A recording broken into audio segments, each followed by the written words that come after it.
नहीं, पार्टी सुन के नाराज क्या हो सकते, नाराज तो दूसरे लोग हो सकते हैं, लेकिन जहां उन्हीं की चलती हो, हाई कमांड से भी ज्यादा माने पावरफुल हो, लेकिन मोदी जी की गारंटी फेल हो गई है। कभी वो अपने वादे पर खरे नहीं उतरे। ये हम तो विचारधारा वाले हैं, विचारधारा की लड़ाई लड़ते हैं, विचारधारा की बात करते हैं। व्यक्तिगत किसी से कोई दुश्मनी नहीं है।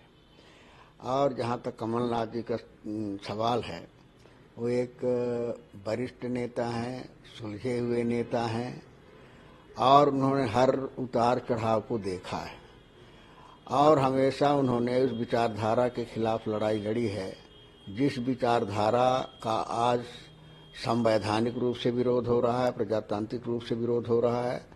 तो ऐसी स्थिति में हमें तो नहीं लगता कि ऐसी कोई स्थिति आएगी कि पक्ष जाएगा। नहीं, ऐसा तो नहीं लगता। मैंने आदरणीय कमलनाथ जी के कार्य को देखते हुए, उनकी सेवा को देखते हुए, उनकी लड़ाई को देखते हुए तो नहीं लगता कि उनके पुत्र होकर के माने जाएंगे।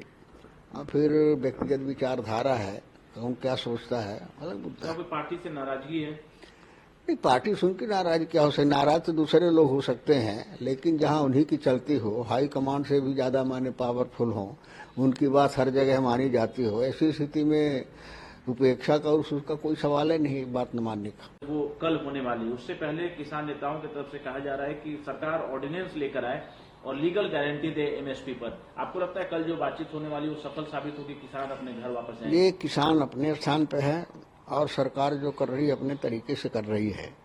देखिए, एक आदमी भरोसा भी मानता है किसी की बात का, लेकिन मोदी जी की गारंटी फेल हो गई है।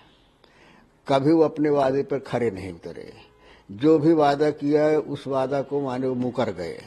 इस वजह से किसानों का उनके वचनों पर विश्वास न होना स्वाभाविक है। इसीलिए किसान कह रहे हैं कि भाई जो कुछ कहना है तो आप लिखित में दे दीजिए, लिखित में कमिटमेंट करो, एक डॉक्यूमेंटल प्रूव होगा कि कह तो सके कि आपने कहा था। नहीं तो 2 करोड़ लोगों को रोजगार देने, काला पैसा लाने के शरीके जो है नारा फिर थमा देंगे किसानों को। इसलिए किसान विश्वास नहीं कर रहा है और किसान की समस्याएं जायज है और उसका हल सरकार को जल्द से जल्द निकालना चाहिए। पर वो सवाल उठा रहे हैं कि इंडिया अलायंस का जो नाम रखा गया था वो गलत था। इंडिया अलायंस का नाम इंडिया नहीं रखना चाहिए था। बीजेपी एनडीए शामिल होने के बाद उस तरह की बातें कर रहे हैं। ऐसा है कि नीतीश के बारे में कोई बातें नहीं करना चाहिए। जिनका कोई उद्देश्य नहीं हो, जिनका कोई लक्ष्य नहीं हो, जिनकी बात की कोई कीमत नहीं हो, जिनकी काम का कोई विश्वास नहीं हो, ऐसे लोगों के बारे में बातें नहीं करना चाहिए। कि आदमी क्या करते हैं, कब कहते हैं, क्या करते हैं, कोई भरोसा नहीं है तो उसको तो गंभीरता से लेना नहीं चाहिए। वो पलटू राम है, उनकी जो मर्जी आती है वो करते रहते हैं, करते रहे। राहुल गांधी की भारत जोड़ो उप मुख्यमंत्री हैं सम्राट चौधरी, वो कह रहे हैं कि 2 लुटेरे जो हैं वो एक साथ घूम रहे हैं। राहुल गांधी जिसने देश को लूटा और तेजस्वी यादव जिसने बिहार को लूटा, ये 2 लुटेरे हैं, दोनों एक साथ। उनको अपने गिरेबान में झांकना चाहिए। और इस तरह से राहुल गांधी के संबंध में कहना जो है ये बिल्कुल बेतुकी बात है। लूटने वाले जो लोग हैं, लूटने वाले मोदी हैं, जो देश को लूट रहे हैं, देश को बेच रहे हैं, और ये लोगों को नहीं दिखाई दे रहा है।